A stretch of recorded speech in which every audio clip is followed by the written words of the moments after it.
Millionaire finds a child stealing from his refrigerator, but upon recognizing his birthmark, Richard Parker, the textile industry magnate, crossed the threshold of his mansion with weary steps. The echo of his Italian shoes resonated on the marble of the foyer, reminding him once again of the loneliness that had enveloped him for 5 years, since the tragedy that took his wife Emily and his son Tommy in that fateful accident. "Good evening, Mr. Parker," greeted Roger, the head of security, with a discreet bow. Richard barely responded with an absent gesture. His thoughts wandered between the figures from the last board meeting and the emptiness he felt in his chest every time he returned home. He loosened his tie as he headed to the kitchen, looking for something that could appease the hunger he hadn't noticed during the day. That's when he saw him, a skinny boy about 10 years old with messy hair and worn clothes, rummaging through his refrigerator. For an instant, time seemed to stand still. The child's eyes, large and frightened, locked onto Richard's. "Hey, you!" exclaimed Richard, more out of surprise than anger. The boy, like a cornered animal, slammed the refrigerator door shut and ran towards the service exit, taking with him a piece of cheese and an apple. Richard, still stunned, took a few seconds to react. "Roger, there's an intruder in the kitchen," he shouted as he ran after the little thief. The security guard appeared as if by magic, intercepting the boy just as he was about to jump the garden fence. He held him firmly, but without hurting him. "Let me go. I haven't done anything wrong," the boy shouted, kicking in the air. Richard approached, panting from the unexpected run. As he saw the boy up close, something in his gaze shook him. It wasn't fear he saw in those dark eyes, it was desperation. "Wait, Roger," said Richard, raising a hand. "Don't call the police yet." He crouched down to be at eye level with the boy, who was now trembling slightly. "What's your name?" he asked, his voice softer than he had expected. The boy hesitated for a moment, looking alternately at Richard and Roger. "Matt," he finally responded, his voice barely a whisper. "All right, Matt," Richard continued. "Why were you stealing food from my house?" Matt lowered his gaze, ashamed. "I was hungry," he mumbled. "I haven't eaten anything in 3 days." Richard felt as if he had been punched in the stomach. The idea of a child going hungry on the streets, while he lived surrounded by luxury, suddenly seemed obscene to him. "Roger, let him go," he ordered. The guard obeyed, though with evident reluctance. "But sir, this child has entered your property illegally," Roger protested. "I know," Richard responded without taking his eyes off Matt. "But I think we can make an exception this time." He turned to the boy, who was now looking at him with a mixture of confusion and hope. "Matt, do you have somewhere to spend the night?" The boy shook his head. Richard made a decision in that instant, a decision that would change the course of his life forever. "Then you'll stay here tonight," he said, surprising himself. "Tomorrow we'll see what we can do to help you." Matt's eyes widened, unable to believe what he was hearing. Are you serious?" he asked with a trembling voice. Richard nodded, flashing the first genuine smile in a long time. "Come on. You must be starving. Let's prepare something for dinner." As they walked back to the house, Richard couldn't stop thinking about how strange the situation was. For the first time in years, he felt that something had changed in his routine, in his life. He couldn't explain it, but somehow the presence of this unknown child had awakened something in him that he thought was lost forever. That night, as Matt slept in one of the guest rooms, Richard stayed awake, contemplating an old photograph of his family. For a moment, he thought he saw a glimmer of hope in the eyes of his own reflection.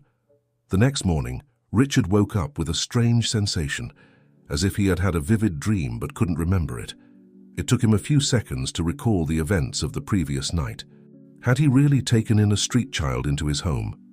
The idea now seemed as absurd as it was reckless. He dressed quickly and went downstairs, almost expecting to find the house empty, convinced that it had all been a product of his imagination. However, as he entered the kitchen, he was confronted with a scene that left him paralyzed. Matt was sitting at the table, devouring a plate of scrambled eggs that Martha, the housekeeper, had prepared for him. The woman was watching him with a mixture of tenderness and concern, as if she wasn't quite sure what to do with this unexpected guest. "Good morning, Mr. Parker," Martha greeted, visibly nervous. "I hope you don't mind that I gave the boy some breakfast." Richard shook his head, still processing the scene. No, you did well, Martha. Thank you." He approached the table and sat across from Matt, who looked at him with a mixture of gratitude and wariness. "Good morning, Matt. Did you sleep well?" The boy nodded, quickly swallowing the mouthful he had in his mouth. "Yes, sir. Thank you for letting me stay." Richard noticed that the boy seemed more relaxed than the night before, although he still maintained a certain tension in his shoulders, as if he were ready to run at any moment. "Matt," Richard began, carefully choosing his words, "I need you to tell me a bit more about yourself. Where do you come from? Where is your family?" The boy's expression immediately darkened. He put down his fork on the plate and lowered his gaze. "I don't have a family," he mumbled. "Well, I had a grandmother, but she died a few months ago. Since then, I've been on the streets." Richard felt a pang of pain in his chest. Matt's story reminded him too much of his own loss. "And your parents?" he insisted, although he feared the answer. Matt shrugged. "I never knew them. My grandmother said that my mum was very young when she had me and that my dad left before I was born." The silence that followed was heavy, loaded with unexpressed emotions. Richard found himself fighting against the urge to hug the boy, to promise him that everything would be all right. But how could he make such a promise? "Listen, Matt," he said finally, "I can't let you go back to the streets. It's dangerous and, well, it's not right. But I can't simply adopt you or something like that either. We need to find an adequate solution." Matt's eyes lit up with a mixture of hope and distrust. "You mean I can stay longer?" Richard nodded, surprising himself for the second time in less than 24 hours. "Yes, at least for now. But we'll have to establish some rules and, well, we'll have to see what options there are for your future." At that moment, Roger entered the kitchen, interrupting the conversation. "Mr. Parker, excuse the interruption, but you have an urgent call from the office." Richard sighed. The outside world kept turning, oblivious to the small revolution that was happening in his life. "Thank you, Roger. I'll be right there." He turned to Matt. "I have to take this. Why don't you ask Martha to show you around the house? We'll talk more later." As he headed to his office, Richard couldn't stop thinking about how surreal the situation was. Just a few hours ago, his life was a monotonous routine of work and loneliness. Now, suddenly, he had a street child living under his roof. What was he getting himself into? The call from the office turned out to be about a crisis in one of his factories. As Richard listened to the details, his mind wandered to Matt. What was he going to do with him? He couldn't simply return him to the streets, but he wasn't prepared to be a father figure either. The memory of Tommy, his deceased son, crept into his thoughts, causing a pang of pain. After hanging up, Richard sat in his chair for a moment, contemplating a photograph of Emily and Tommy on his desk. What would they think of this situation? Would they approve of his decision to help Matt? A soft knock on the door pulled him from his thoughts. "Come in," he said, straightening in his seat. To his surprise, it was Matt who timidly entered the office. "Excuse me, Mr. Parker," said the boy, clearly nervous. "Martha told me I could explore the house, but I think I got lost." Richard couldn't help but smile at the boy's confusion. "Don't worry, Matt. This house can be a maze at first. Come, sit down." He indicated an armchair in front of his desk. Matt obeyed, looking in awe at the luxurious furniture and the paintings adorning the walls.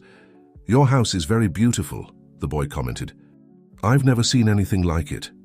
The innocence and admiration in Matt's voice moved Richard.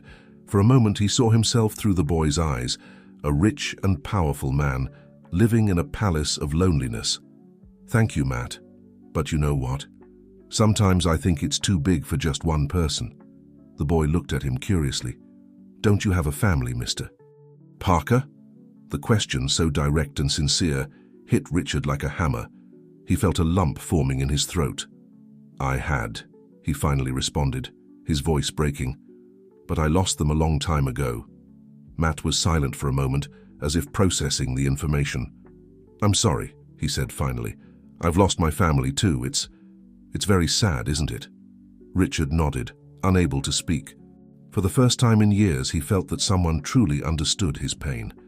"Matt," he said after a long silence, "would you like to stay here for a while? At least until we find a better solution for you?" The boy's eyes lit up. "Really? You wouldn't mind?" Richard shook his head, feeling a small spark of life ignite in his heart. "No, I wouldn't mind. In fact, I think I could use some company." Matt smiled, a genuine smile that lit up the entire room. "Thank you, Mr. Parker. I promise I'll behave and won't give you any trouble." Richard stood up and walked around the desk, putting a hand on the boy's shoulder. "I'm sure you will, Matt. And please call me Richard." As they left the office together, Richard felt that something had changed inside him. He didn't know exactly what the future held, but for the first time in a long time, he felt a spark of hope. What neither of them knew at that moment was that this was just the beginning of a journey that would transform them both, challenging their perceptions of the world and themselves, and weaving a bond that not even they could imagine. The following days were a whirlwind of activity in the Parker mansion. Richard, accustomed to his solitary routine, suddenly found himself immersed in a world of decisions and preparations he never imagined he would face again. The first order of business was buying new clothes for Matt. The boy, used to wearing worn and second-hand garments, was awestruck when Richard took him to an exclusive store in the mall. "Is all of this for me?" Matt asked, his eyes shining with excitement as he walked through aisles filled with colorful clothes and gleaming shoes. Richard nodded, feeling a mix of satisfaction and guilt. How long had this child gone without having something new? "Choose whatever you want, Matt. You need a complete wardrobe." As the boy tried on different outfits, Richard couldn't help but think of the times he had done this same thing with Tommy. Nostalgia and pain mixed with a new sense of purpose he hadn't experienced in years. As they left the store laden with bags, Richard noticed Matt was walking strangely, as if his feet hurt. "Are you okay, Matt?" he asked, concerned. The boy nodded, but Richard could see he was lying. "It's the new shoes, isn't it? They're hurting you." Matt lowered his gaze, embarrassed. "A little. It's just that I'm not used to wearing shoes all the time." Richard felt his heart constrict. How long had this child gone without proper footwear? "Don't worry," he said, trying to sound cheerful. "New shoes always bother at first. You'll see how you get used to them." Back at the mansion, Richard found himself facing another challenge: Matt's education. It turned out the boy could barely read and write, and his math skills were practically non-existent. "We need to find you a tutor," Richard decided one afternoon, after spending a frustrating hour trying to explain to Matt how to add fractions. "Someone who can help you catch up with your studies." Matt seemed to shrink in his seat. Is it necessary?" he asked with a trembling voice. I'm not very good at school." Richard knelt beside him, looking him in the eyes. "Matt, you're a smart kid. You just need the opportunity to learn, and I'm going to make sure you have that opportunity." The boy's eyes filled with tears. "Why are you doing all this for me, Richard? Nobody has ever been so kind to me before." Richard felt a lump in his throat. How could he explain to this child that somehow he was giving a new purpose to his life? "Because I believe you deserve a chance, Matt. And because you remind me that there's still kindness in the world." That night, after putting Matt to bed, Richard stayed up late, reviewing old photo albums. He paused on an image of Tommy, smiling and carefree on his 10th birthday, the same age Matt was now. "What am I doing, Emily?" he murmured, caressing the photograph of his wife. "Am I trying to replace our son?" There was no answer, of course, just the silence of the night and the soft ticking of the clock on the wall. Days turned into weeks, and slowly Matt began to flourish under Richard's care. The tutor they hired, a patient and kind woman named Sophie, managed to awaken in the boy an interest in learning that he had never experienced before. "Richard, look!" Matt exclaimed one afternoon, running towards him with a notebook in his hand. "I got an A on my math test." Richard felt a wave of pride that took him by surprise. "That's wonderful, Matt. I'm very proud of you." The words left his mouth before he could think about them, and for a moment they both froze. It was the first time Richard had openly expressed his pride in Matt. The boy, with eyes bright with emotion, threw himself into Richard's arms, hugging him tightly. "Thank you," he whispered. "Thank you for believing in me." Richard returned the hug, feeling something thaw inside him. Maybe, he thought, this is what healing feels like. But not everything was rosy. As Matt adapted to his new life, uncomfortable questions began to arise. One night, while they were having dinner, Matt dropped a bombshell. "Richard, and what's going to happen to me when you don't want me here anymore?" Richard almost choked on his food. "What? Matt, where did you get that idea?" The boy was nervously playing with his fork, not looking up. It's just this is too good to be true, and good things never last, you know. At least not for me. Richard felt as if he had been punched in the stomach. How could he make this child understand that he had no intention of abandoning him? "Matt, look at me," he said with a firm but gentle voice. "I don't know what the future holds for us, but I promise you one thing. As long as I'm here, you'll have a home. I'm not going to throw you out or abandon you. Do you understand?" Matt nodded, but Richard could see he wasn't completely convinced. And he couldn't blame him. How could he ask him to trust blindly when life had taught him otherwise? That night, while Matt slept, Richard found himself reviewing legal documents and making calls to his lawyer. If he was going to do this, if he was really going to commit to Matt, he needed to do it right. He needed to give the boy the security he deserved. But as he planned for the future, Richard couldn't shake the feeling that there was something more at stake, something he couldn't yet see clearly, but that he felt would change everything. What he didn't know was that very soon, an unexpected discovery would test everything he thought he knew about Matt, about himself, and about the meaning of family. The change in Richard's life was evident to everyone who knew him. His employees noticed that he smiled more, that he arrived at the office later and left earlier. Even in board meetings, he seemed more relaxed, less obsessed with numbers, and more interested in the human impact of his decisions. One afternoon, while reviewing some reports in his home office, he heard a crash coming from the attic. Alarmed, he ran up the stairs 2 at a time, fearing Matt had hurt himself. "Matt, are you okay?" he called, opening the attic door. What he saw left him breathless. Matt was standing in the middle of a chaos of overturned boxes and objects scattered across the floor. But it wasn't the mess that had paralyzed the boy. In his trembling hands, he held a framed photograph. I'm sorry," Matt stammered, tears in his eyes. "I didn't mean to. I was just exploring and—" Richard approached slowly, feeling his heart beating hard. He recognized the photograph immediately. It was Tommy, smiling and carefree on his last birthday before the accident. "It's okay, Matt," he said, trying to stay calm. "You haven't done anything wrong." But Matt didn't seem to be listening. His eyes were fixed on the image, an expression of shock and confusion on his face. "Richard, who is this boy? He looks a lot like me." Richard felt the world stop for a moment. It was true. The similarity between Matt and Tommy was striking, something he had vaguely noticed but had never allowed himself to examine closely. That was my son, Tommy," he finally responded, his voice breaking. "He passed away 5 years ago, along with my wife Emily." Matt looked up, his eyes full of a mixture of emotions that Richard couldn't decipher. "Is that why you took me in? Because I look like him?" The question hit Richard like a punch to the stomach. Was that true? Had he seen Matt as a substitute for his lost son?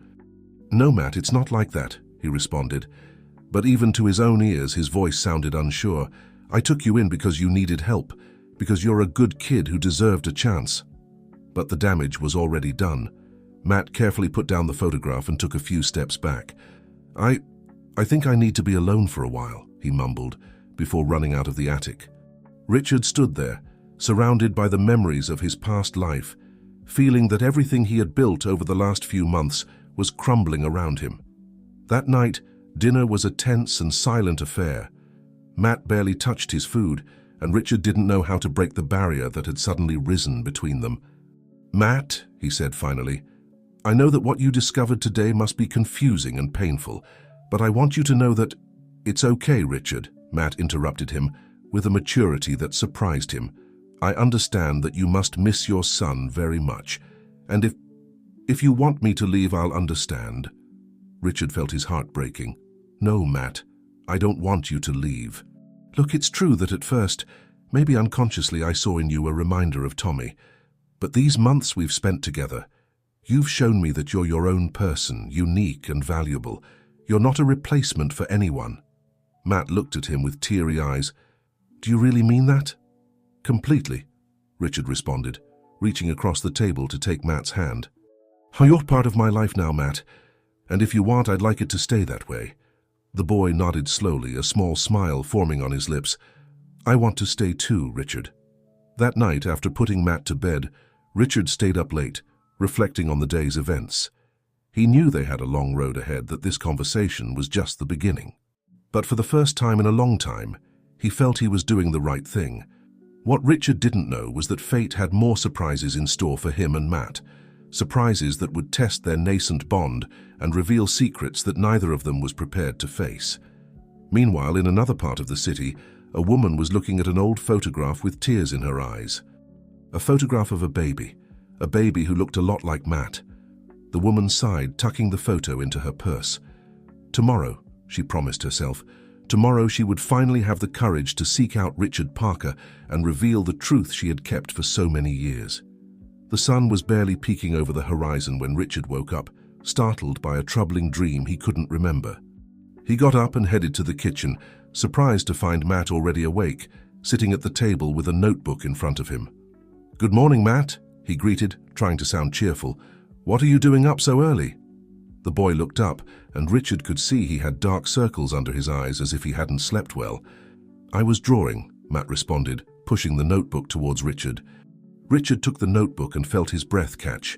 The drawing showed two figures, a tall man in a suit and a small boy, both smiling and holding hands. Underneath, Matt had written in shaky handwriting, "My new family." "Matt, this is—" Richard couldn't finish the sentence, feeling a lump in his throat. "I know I'm not Tommy," Matt said softly, "and I know I can never replace him. But do you think we could be a kind of family? You and me?" Richard put down the notebook and walked around the table, kneeling next to Matt to hug him tightly. "We already are a family, Matt," he whispered. "Different, but a family nonetheless." The moment was interrupted by the doorbell. Richard frowned, wondering who it could be at this early hour. "Stay here," he told Matt. "I'll go see who it is." Richard opened the door and found himself face to face with a middle-aged woman with graying hair and tired but determined eyes. "Mr. Parker," the woman asked, "my name is Ellen Green. I need to talk to you about Matt." Richard felt the blood freeze in his veins. "What do you know about Matt?" he asked, tensing instinctively. Helen took a deep breath as if gathering courage. I'm his grandmother." The words fell like a bomb in the silent foyer. Richard stood frozen, unable to process what he had just heard. "But Matt said his grandmother had passed away," he finally managed to say. Ellen nodded, tears in her eyes. "I know, it's a long story, Mr. Parker. A story that involves your wife, Emily." Richard felt the air leave his lungs. What did Emily have to do with all this? "You'd better come in," Richard said, gesturing for Ellen to enter. He led Ellen to his office, closing the door behind them. He didn't want Matt to hear this conversation, at least not until he understood what it was all about.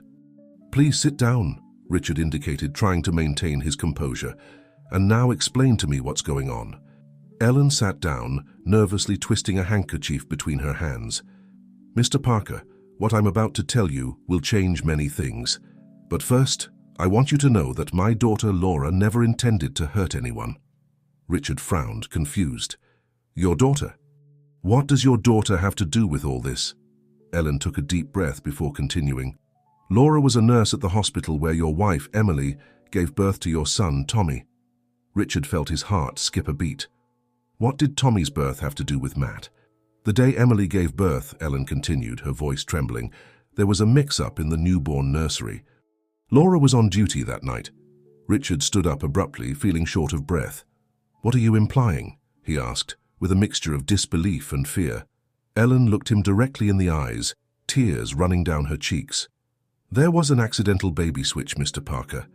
The child you and Emily raised as Tommy wasn't your biological son." The world seemed to stop around Richard.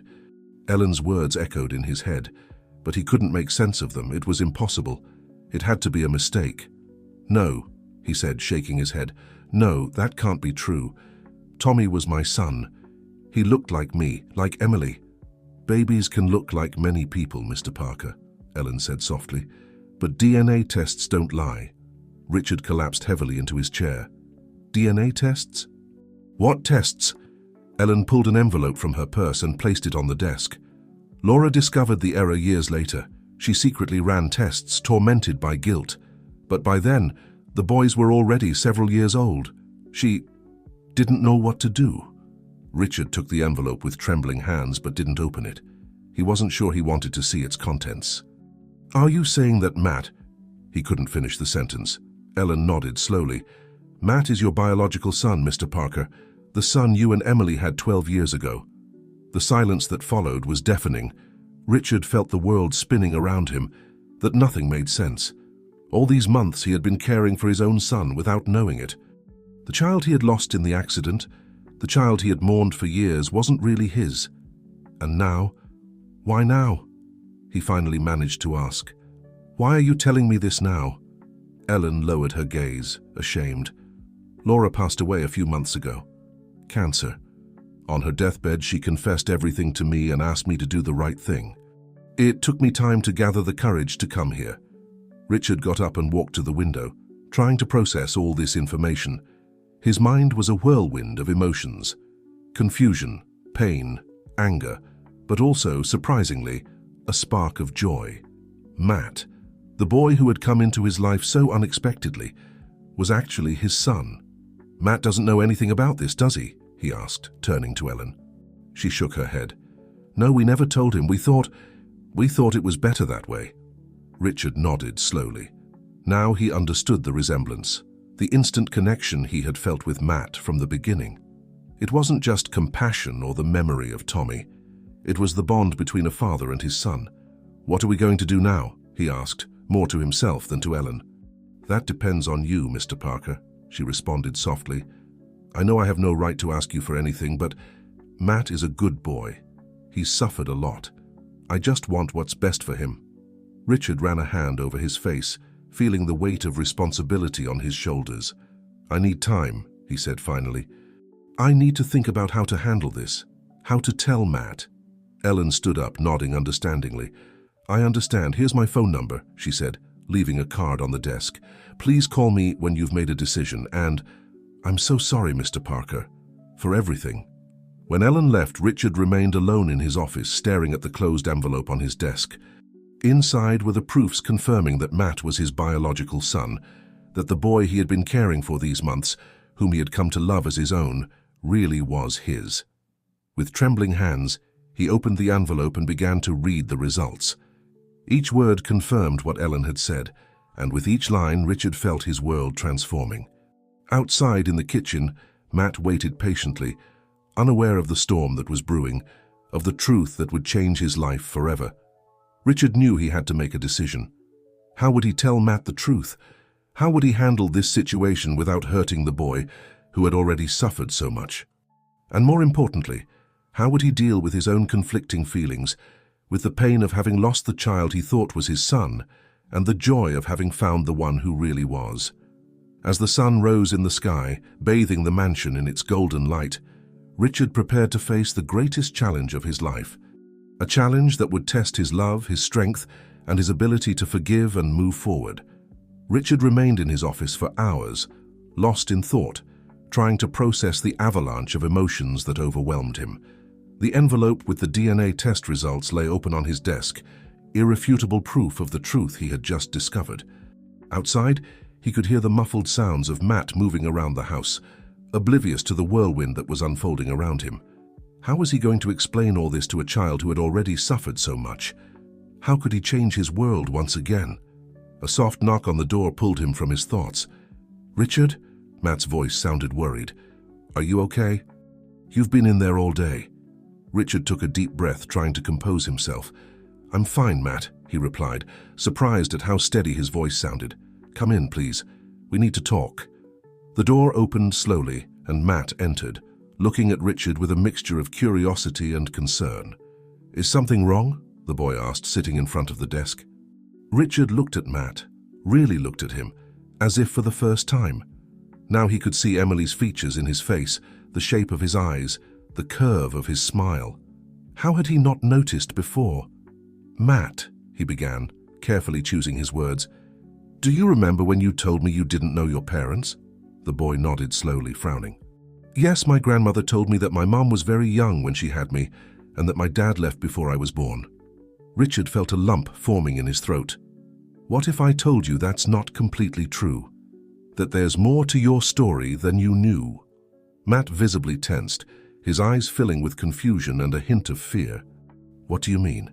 Richard stood up and walked around the desk, kneeling in front of Matt to be at his eye level. "Matt, what I'm going to tell you is very complicated and might be hard to understand. But I want you to know that no matter what, I'm here for you. Okay?" The boy nodded, though Richard could see the fear growing in his eyes. "This morning I received a visit from a woman named Ellen," Richard began. She's your grandmother, Matt. Your real grandmother." Matt shook his head, confused. "But my grandmother died. You know that." "I know, that's what you were told," Richard continued softly. "But the truth is more complicated. You see, many years ago when you were born there was a mistake at the hospital." Richard proceeded to explain to Matt, in the gentlest and clearest way possible, about the baby switch, about Laura and her secret, about the DNA tests. With each word, he saw Matt's world crumbling and rebuilding. "So, you're my dad?" Matt finally asked, his voice trembling. "My real dad?"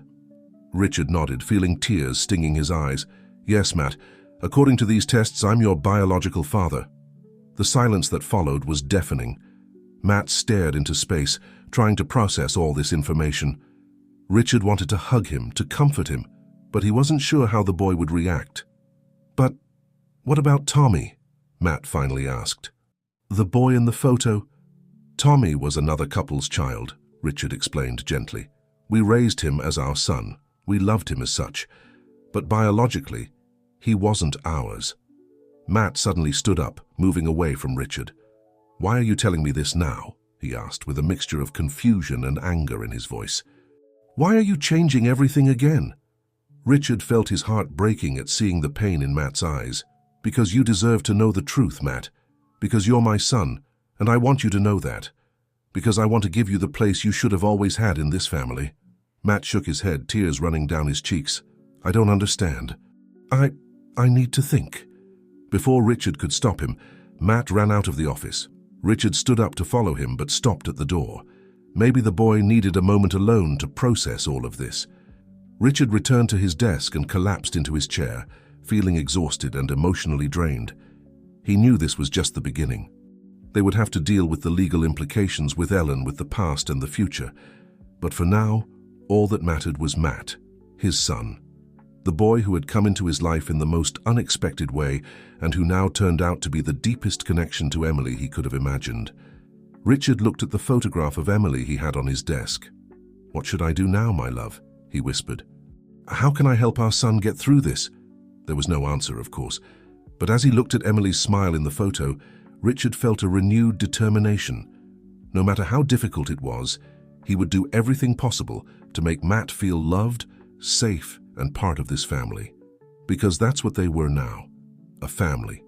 Different, complicated, but a family nonetheless. With a sigh, Richard stood up. It was time to find Matt. They had a long road ahead, but they would travel it together. Step by step, day by day, they would build the future they both deserved. As he left the office, Richard couldn't imagine the challenges that still awaited them. Challenges that would test their love, patience, and determination in ways he never would have expected. The days following the revelation were tense and filled with emotions. Matt had become distant, spending most of his time locked in his room. Richard respected his need for space, but he couldn't help feeling helpless in the face of his newly discovered son's pain. One afternoon, as Richard was working in his office, he heard a soft knock on the door. "Come in," he said, expecting to see Martha or Roger. To his surprise, it was Matt who entered, with red-rimmed eyes and a determined expression on his face. "I want to meet her," he said without preamble. Richard blinked, confused for a moment. "Who, Matt?" "Ellen, my grandmother," the boy replied, the word sounding strange on his lips. "I want to know more about my mum, about my family."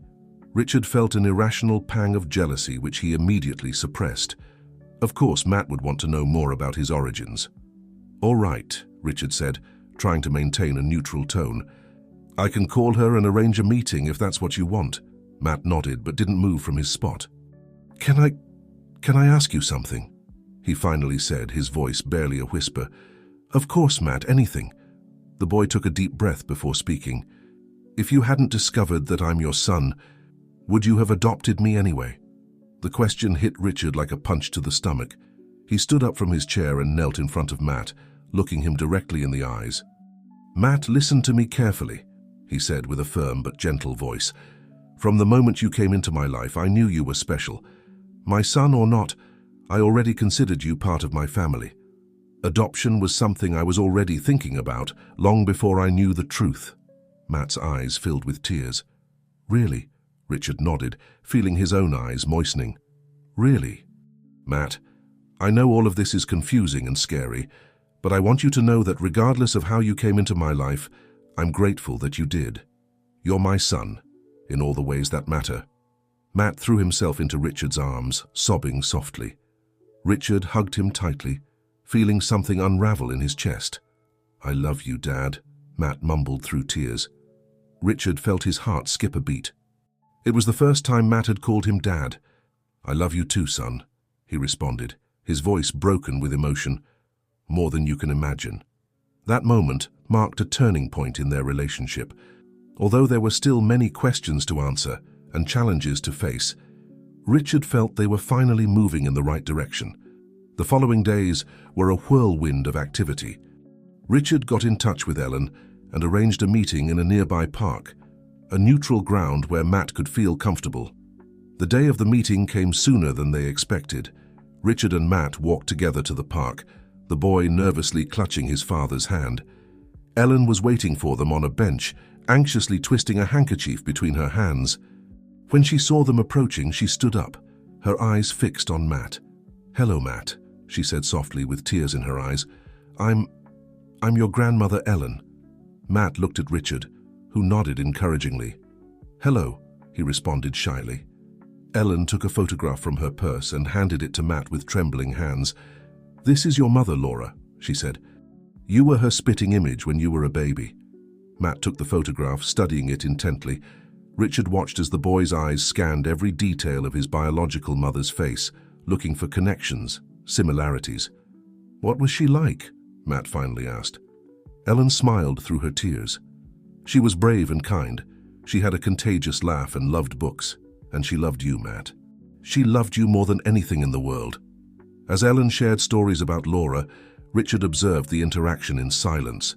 He felt a mix of emotions: joy for Matt, who was finally learning about his roots, sadness for the lost time, and an irrational fear that this new bond might somehow threaten his relationship with his son.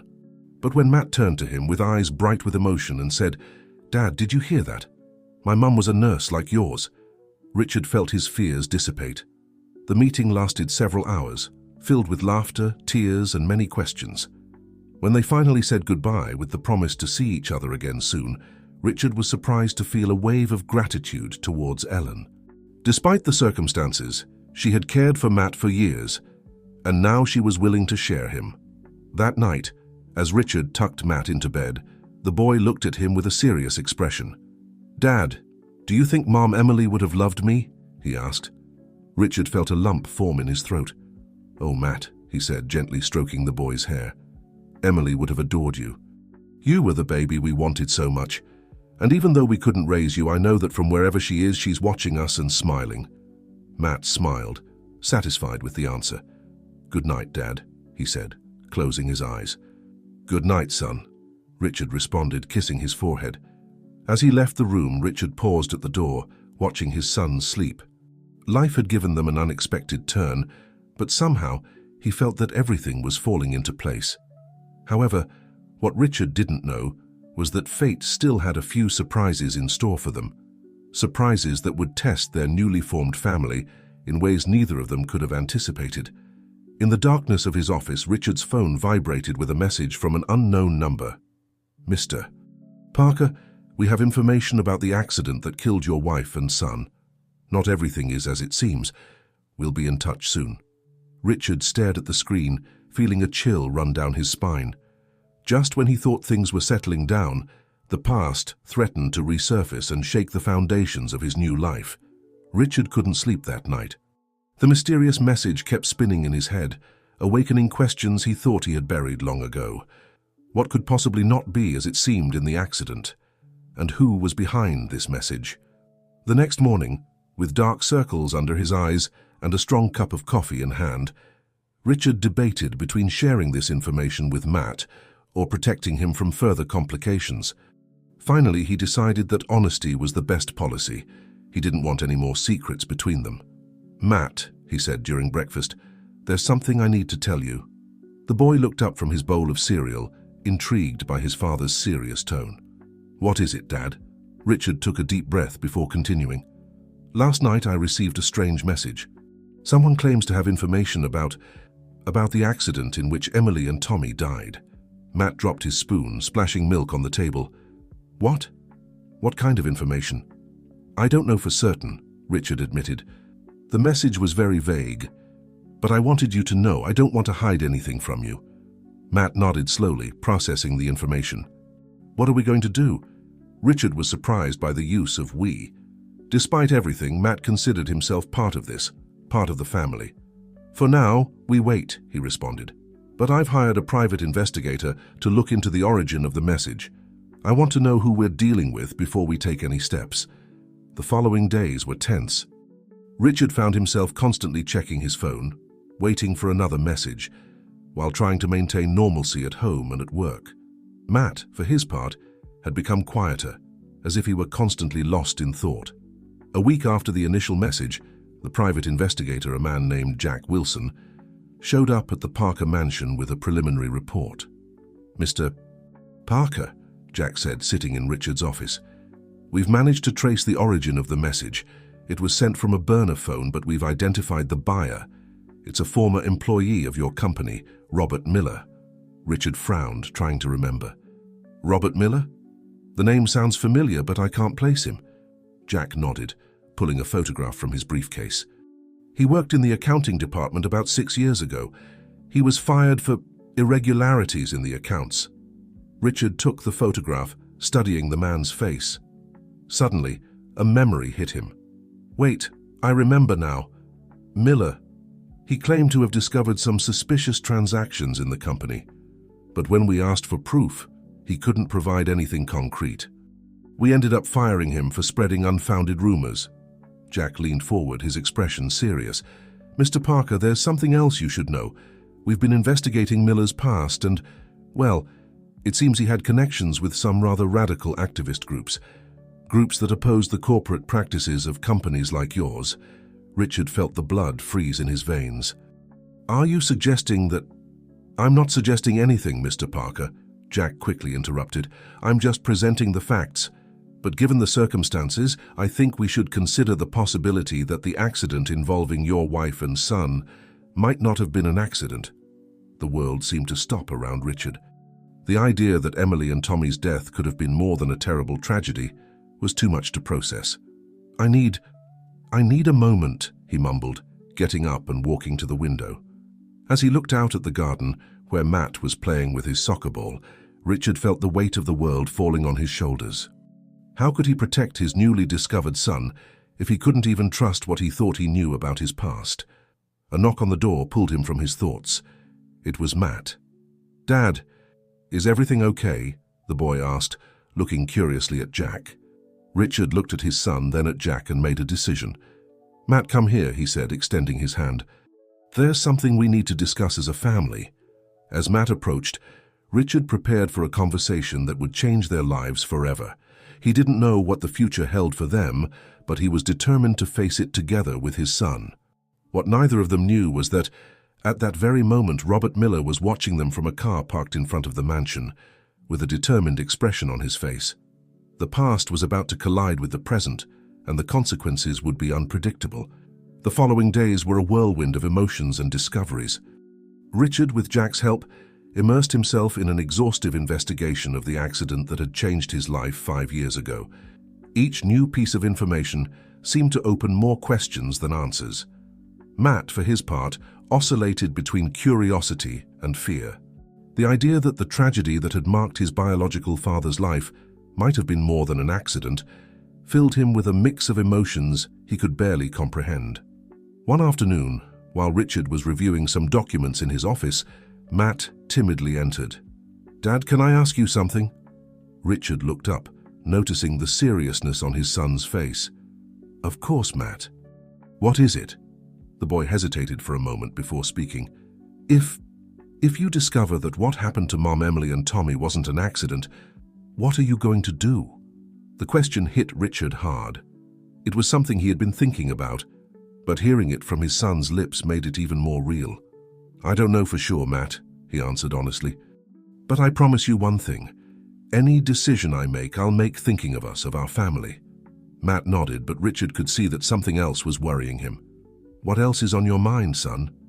It's just... Matt hesitated. What if the people responsible come after us now? Are we in danger? Richard felt his heart constrict. He hadn't wanted to frighten Matt with his concerns, but it was clear that the boy was more perceptive than he had imagined. Listen, Matt, he said, standing up to kneel in front of his son. I'm not going to lie to you. I don't know exactly what we're facing, but I want you to know that I'll do everything in my power to keep us safe. We've increased security at the house and we're being very careful. You don't have to be afraid. Matt hugged Richard tightly. I love you, Dad. I love you too, son, Richard responded, feeling that, despite everything, he had the most important thing right there in his arms. That night, while Matt slept, Richard received a call from Jack. Mr. Parker, I think we've found something, the investigator said urgently. We need to meet immediately.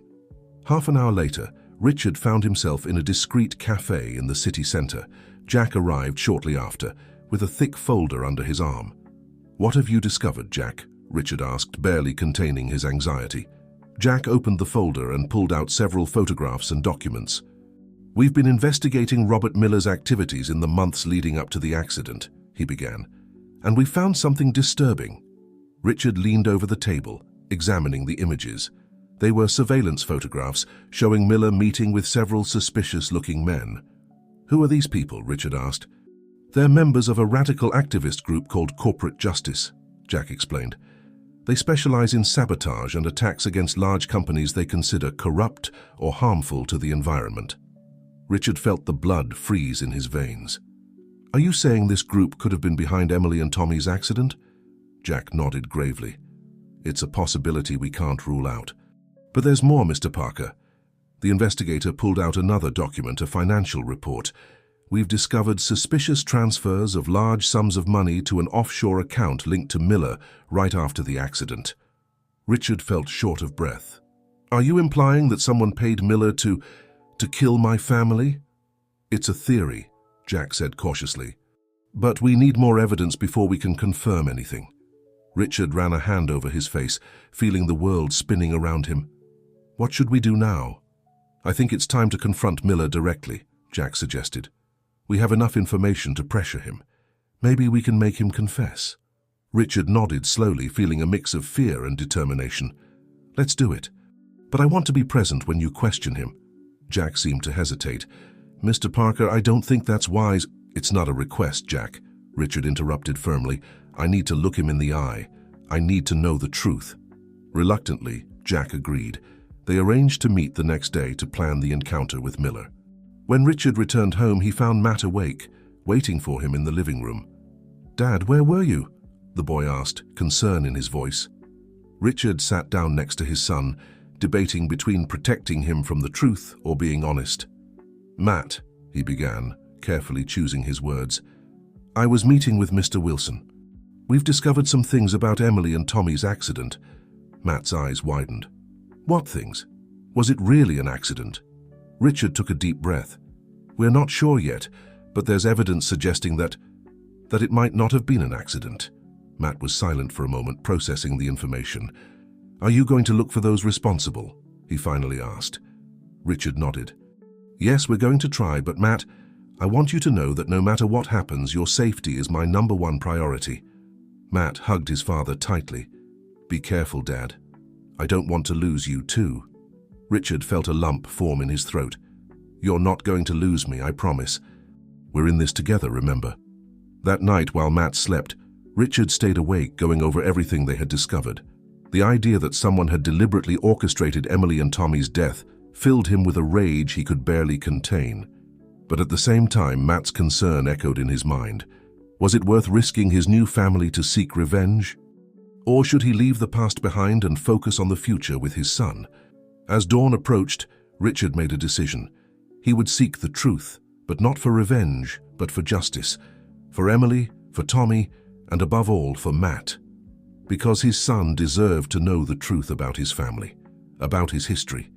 What Richard didn't know was that his actions were about to trigger a series of events that would test not only his determination, but also the bonds of his newly formed family. Meanwhile, somewhere in the city, Robert Miller stared fixedly at an old photograph of Richard Parker and his family. With trembling hands, he dialed a number on his phone. "They know," he said quietly. "Parker is investigating. We have to act now." Fate was about to intertwine its threads once again, leading Richard and Matt towards an outcome that neither of them could have imagined. The tension was palpable in the air as Richard and Jack waited in a discreet cafe on the outskirts of the city. They had agreed to meet Robert Miller here, away from prying eyes and potential interference. Richard nervously drummed his fingers on the table, his mind a whirlwind of emotions. Part of him wanted to confront Miller, demand answers, maybe even seek revenge. But another part, the part that thought of Matt, reminded him that he needed to stay calm, to seek the truth without endangering what he had built. "There he is," Jack murmured, leaning slightly towards Richard. Robert Miller entered the cafe, his nervous gaze scanning the place until it landed on Richard. For a moment he seemed to hesitate, as if considering turning around and fleeing. But finally, with slow and cautious steps, he approached the table. "Mr. Parker," he greeted, his voice barely a whisper. "Elia, it's been a long time." Richard stared at him intently, searching in that familiar face for some indication of the truth he had been pursuing.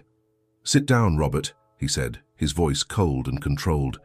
"We have a lot to talk about."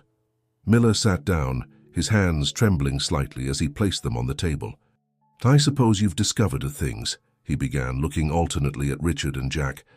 "We know about your connections with corporate justice," Jack said bluntly, "and about the money transfers after the accident."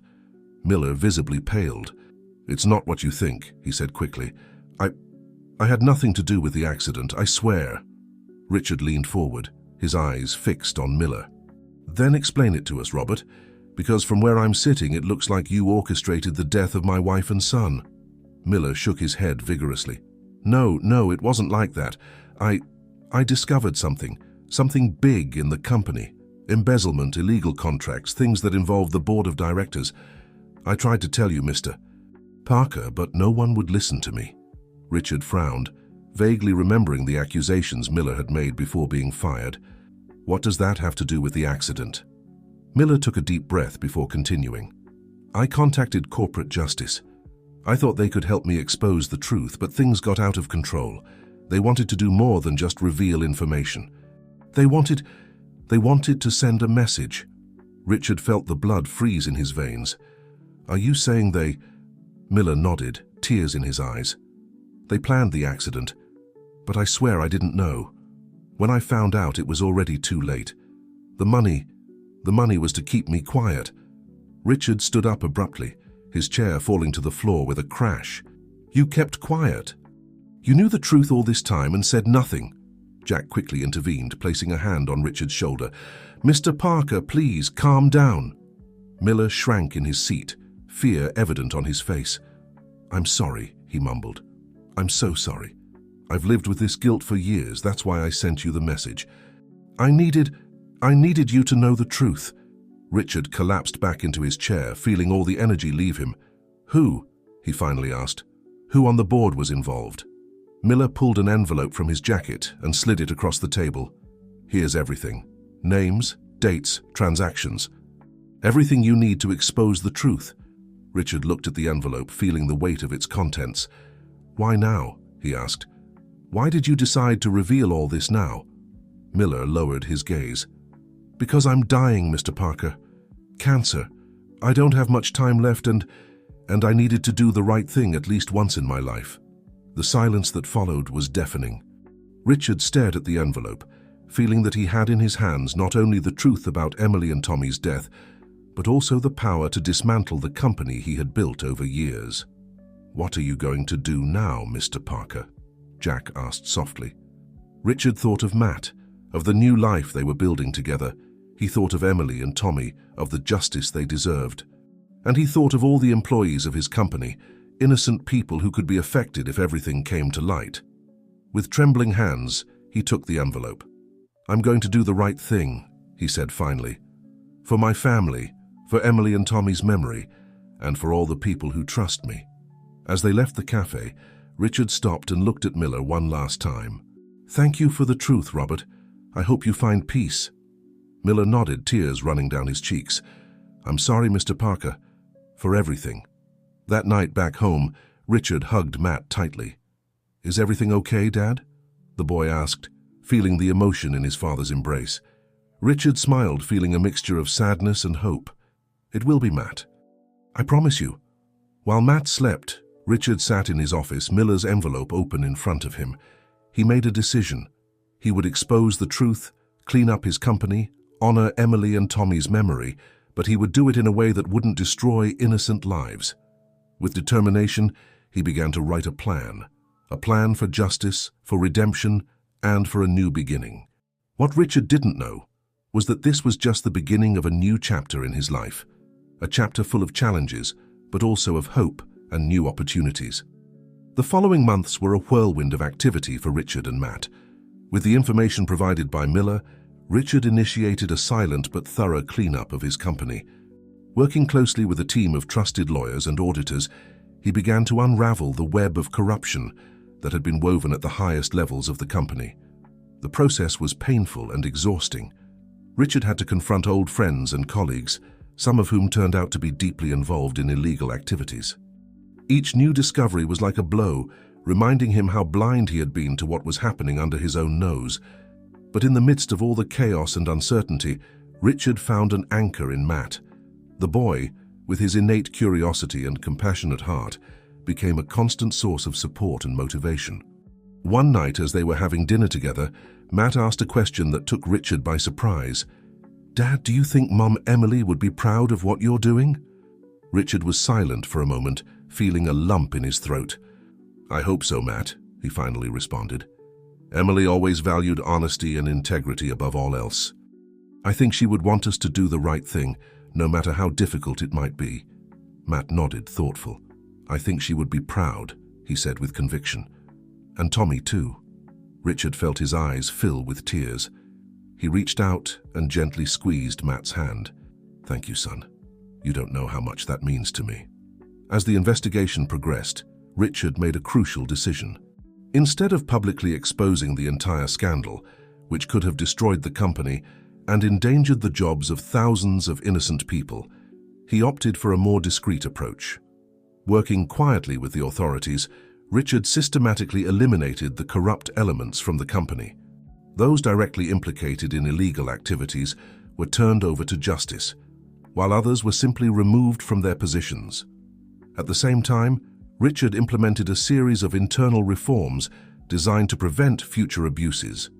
He established an independent ethics committee, strengthened internal audit processes, and created secure channels for employees to report irregularities without fear of retaliation. The process was long and exhausting, but gradually, Richard began to see results. The company started to regain its reputation, and employees, realizing the positive changes, renewed their commitment and loyalty. Meanwhile, the relationship between Richard and Matt continued to strengthen. The boy, impressed by his father's determination, began to show an increasing interest in the workings of the company and in concepts of business ethics. One afternoon, while Richard was reviewing some documents in his home office, Matt entered timidly. "Dad, can I ask you something?" Richard looked up, smiling at his son. "Of course, Matt, what is it?" "I was thinking," the boy began, hesitating a bit. "Do you think someday I could work with you in the company? Help you keep it good?" Richard felt a wave of emotion. The idea that Matt wanted to follow in his footsteps, not for money or power, but out of a desire to do good, filled him with indescribable pride. "Matt," he said, standing up to hug his son, "nothing would make me happier. But remember, you have your whole life ahead of you. You can be whatever you want to be." Matt nodded, but there was determination in his eyes. "I know, Dad, but I want to do something that matters, something that helps people, like you're doing now." That night, as Matt slept, Richard found himself reflecting on how much his life had changed in such a short time. From being a lonely man tormented by loss, he had become a dedicated father and a business leader committed to ethics. But there was still one pending matter, one that Richard had been postponing for months. With a sigh, he picked up his phone and dialed a number he had memorized long ago. "Ellen? This is Richard Parker. I think it's time we talk about Matt's future, about his legal adoption." The conversation with Ellen was long and emotional. Although the woman had come to accept that Matt was better off with Richard, the idea of legally giving up her rights as a grandmother was painful. "I understand it's difficult, Ellen," Richard said softly, "but I want Matt to have the security of a permanent home, and I want you to continue being part of his life. I'm not trying to replace you. I just want to give Matt the stability he deserves." Finally, after many tears and promises, Ellen agreed. They agreed to start the adoption process, with the condition that she would maintain regular visitation rights. When Richard gave Matt the news the next day, the boy's reaction took him by surprise. "But Dad," Matt said, frowning, "aren't I already your son? Why do we need a judge to say it?" Richard knelt in front of Matt, taking his hands in his own. "You are my son in all the ways that matter, Matt. This is just to ensure that legally, no one can ever separate us. Do you understand?" Matt nodded slowly, a small smile forming on his lips. "So I'll officially be Matt Parker?" Richard smiled, feeling his heart swell with love. "Yes, son. You'll officially be Matt Parker." The adoption process moved quickly, thanks in part to Richard's contacts and Ellen's cooperation. And so, on a sunny spring morning, Richard and Matt stood before a judge to make official what their hearts already knew. They were father and son. As the judge pronounced the words that legally united them as a family, Richard couldn't help but think of Emily and Tommy. How, in some mysterious way, fate had intertwined their lives with Matt's, bringing light and hope where once there was only darkness. "Congratulations, Matt Parker," the judge said with a smile. "And congratulations to you too, Mr. Parker. You are officially father and son." Matt threw himself into Richard's arms, both with tears of joy in their eyes. "I love you, Dad," Matt whispered. "And I love you, my son," Richard responded, hugging tightly the boy who had changed his life in ways he could never have imagined. As they left the courthouse, Richard holding Matt's hand, they realized that this was not an ending but a new beginning. A beginning full of promises, challenges, and above all, love. What they didn't know was that fate still had one last surprise in store for them. A surprise that would test their newly formed family in a way neither of them could have anticipated. The sun rose over the city, bathing the streets in a golden light that seemed to promise a new beginning. In the Parker mansion, Richard woke up early, as had become his habit in recent months. He quietly made his way to Matt's room, smiling as he saw his son sleeping deeply, hugging the teddy bear he had given him on the day of the official adoption. As he prepared breakfast, Richard reflected on the incredible journey the past year had been. The transformation of his company, Matt's adoption, the process of healing and forgiveness he had experienced. It all seemed almost too good to be true. The sound of sleepy footsteps pulled him from his thoughts. Matt entered the kitchen, rubbing his eyes and yawning. "Good morning, Dad," he mumbled, sitting at the table. "Good morning, champ," Richard replied, placing a plate of pancakes in front of his son. "Ready for the big day?"